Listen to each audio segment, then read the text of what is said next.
السلام عليكم ورحمة الله وبركاته. حبايبي عاملين ايه؟ يا رب تكونوا بخير. عايزة اقول لكم على طريقة البسكوت دي، جميلة جدا والله وسهلة وبسيطة انا ما جبتش حاجة من بره. صبحت الصبح قلت النهاردة ما عندناش حاجة نفطر بيها. فرحت قلت اعمل كده بسكوت. قلت ادور برضك على طريقة، الواحد بيتعلم من الغير يعني، كلنا بنتعلم من بعضنا. فدخلت على اليوتيوب لقيت البسكوت ده طريقته ألوانه بسيط، بيضة ونص كوباية سكر. فقلت أجربه كده وأشوف، أخش عليه وأشوف.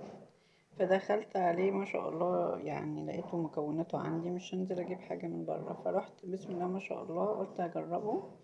هي بيضاية ونص كوباية سكر فعلا، وكوبا إلا ربع الزيت وكوبايتين دقيق. بس انا ضفت من عندي بقى، ما كانتش حاطه فيه نشا، فانا حطيت فيه نشا. فحطيت فيه معلقتين نشا كبار كده في المقدار.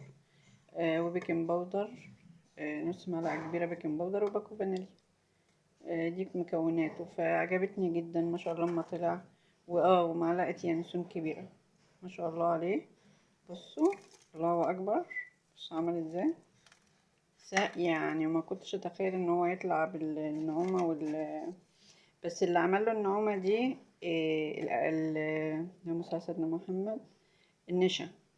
النشا عمل له نعومة، وفي نفس الوقت قرمشة.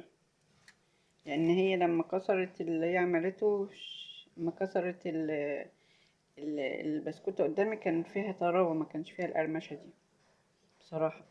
فطلع تحفة وجميل والله، بسم الله ما شاء الله، وسهل وبسيط. ما خدش مني يعني 10 دقايق. وانا بعمله كده ما خدش منه 10 دقايق. بص، حتى في من النعومية بتاعته ما شاء الله بيكسر يعني. وانا بشيله